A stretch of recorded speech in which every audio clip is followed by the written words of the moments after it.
اور یہ تمام تر معاملہ ایسے ہی ہے کہ جس طرح آپ کو کوئی تحفہ ملے اور آپ بجائے اس کے کہ توشہ خانہ میں وہ جو کہ بمطابق قوانین اور رولز آپ کو جمع کرانا ہوتا ہے، آپ اس کو جمع نہ کرائیں اور آپ اپنی ذاتی تحویل میں اس کو رکھ لیں اور پھر اس کو بیچنے کی کوشش کریں۔ آپ نے دیکھا کہ توشہ خانہ 1 میں خانہ کعبہ کی عکس والی گھڑی تھی، اور یہ توشہ خانہ 2 جو کیس جس کا فیصلہ آج آیا ہے، جس میں خان صاحب کو اور ان کی اہلیہ کو 10 سال سزا ہوئی ہے اور ساتھ میں فائن بھی ہوا ہے، اور ان ویریس کاؤنٹس ہوئی ہے، کیونکہ خالی یہ کرمنل بریچ آف ٹرسٹ جو کہ سیکشن 409 ہمارے ضابطۂ فوجداری کے جو تحت ہے، یہ تمام تر جس کمپنی کا یہ جویلری سیٹ تھا اور ایئرنگس تھیں، جو نیکلس تھا، جو کمپنی بلگری کمپنی ہے، تو دفتر خارجہ کے تھرو جو ہے میوچل لیگل اسسٹنس کے تھرو یہ خط لکھا گیا، اور اس کی اصل جو ویلیو ہے اور اصل جو آرٹیکل جو تھے دونوں ایئرنگز بھی اور نیکلس بھی، ان کا معلوم کیا گیا، تو اس کی ویلیویشن انہوں نے 3 لاکھ یوروز اور 80,000 یوروز نیکلس کی اور ایئرنگز کی الگ الگ بتائی، اور یہاں پہ بانی پی ٹی آئی نے تقریباً 32 کروڑ روپے کا یا 33 کروڑ روپے کا جو عوام کو ٹیکہ لگانے کی کوشش کی تھی، یہ بالکل بے نقاب ہو کے آپ کے سامنے آ چکی ہے، اور اس فیصلے نے مہر ثابت کی ہے کہ چاہے وہ کسی ملک کا سربراہ کیوں نہ ہو، چاہے وہ غریب ہو، امیر ہو، یا کسی بھی مکتبہ فکر سے وہ تعلق رکھتا ہو، یا کسی بھی پوزیشن پہ وہ فائز رہا ہو، پاکستان میں قانون اور آئین سب کے لیے برابر ہے، اور اگر آپ قانون توڑیں گے، قانون اپنے ہاتھ میں لیں گے، تو قانون اپنا رستہ خود اختیار کرے گا۔ یہاں پہ ضروری بات یہ تھی کہ نہ صرف اس کو چوری کیا گیا، بلکہ اس کی انڈر ویلیویشن،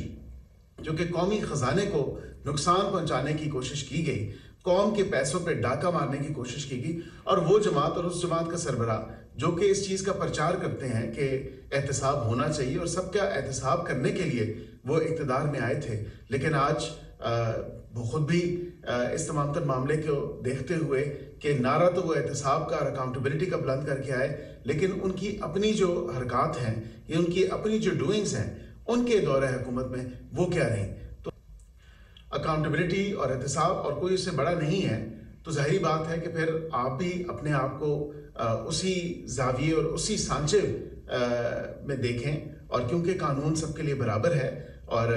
بالکل اگر آپ نے چوری کی ہے تو وہ آج ثابت ہو چکی ہے، اور آپ نے اگر قانون کی اور رولز کی اور آئین کی جو خلاف ورزی کی ہے وہ بھی واضح طور پہ آج ثابت ہو چکی ہے، اور تمام تر 15 مہینوں کے جو عرصہ گزرا جس میں یہ ٹرائل کنڈکٹ ہوا، اس میں واضح طور پہ نہ صرف گواہان کے بیانات جو ہیں وہ قلم بند کیے گئے، بلکہ پورا موقع دیا گیا، اور وکیل صفائی بھی پیش ہوئے، اور بانی کی اور ان کی بیگم کے الگ الگ وکیل تھے، اور ان وکلاء نے جو ہے اپنے دلائل پیش کیے، بلکہ اف اینی تھنگ یہ بھی کہنا ضروری ہے کہ انہوں نے بڑا لیت و لال سے بھی کام لیا اور کوشش کی کہ مزید جو ہے تاریخ پہ تاریخ لی جائے اور ایڈجرنمنٹس لی جائیں اور ایڈجرنمنٹس سیکھ کرتے رہے، لیکن ظاہری بات ہے جب ایک ٹرائل کا پروسیس ہوتا ہے اس پورے پروسیس کو کمپلیٹ بھی کرنا ہوتا ہے، اور وہ پروسیس کمپلیٹ ہوا،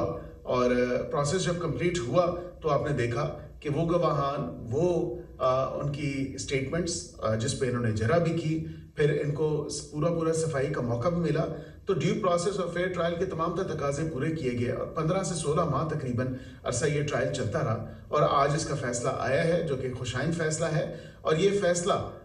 اس چیز کو ثابت کرتا ہے کہ پاکستان میں قانون اور آئین سب کے لیے برابر ہے، چاہے وہ اگر ملک کا سربراہ رہا ہو، اور اگر اس نے کوئی قانون اور آئین توڑا ہو، رولز کی وائلیشن کی ہو، تو واضح طور پہ اس کو یہ تمام تر معاملہ جو ہے کبھی نہ کبھی اور کسی نہ کسی سٹیج پہ ضرور فیس کرنا ہے۔ اور اسی پیغام کے ساتھ کہ پاکستان میں رول آف لا، پاکستان میں آئین، قانون اور اس کی بالادستی کو الحمدللہ انشور کیا جا رہا ہے، اور پاکستان میں آئین اور قانون کی بالادستی کو ہمیشہ انشور کیا جائے گا۔ وزیر مملکت برائے قانون و انصاف بیرسٹر عقیل ملک توشہ خانہ 2 کیس کے حوالے سے خصوصی گفتگو کر رہے تھے۔ انہوں نے کہا کہ ثبوتوں کی بنیاد پر بانی پی ٹی آئی کو سزا سنائی گئی ہے۔ بانی پی ٹی آئی نے برادر ملک سے ملنے والے تحفے بیچے۔ توشہ خانہ 2 کا آئین اور قانون کے مطابق فیصلہ ہوا ہے۔ ثبوتوں کی بنیاد پر بانی پی ٹی آئی کو سزا دی گئی ہے اور جو ڈیو پروسیس ہوتا ہے وہ تمام تر ڈیو پروسیس پورا کیا گیا، اور یہ اس بات کا ثبوت ہے کہ اس ملک میں جو بھی قانون توڑے گا اس کو سزا ملے گی۔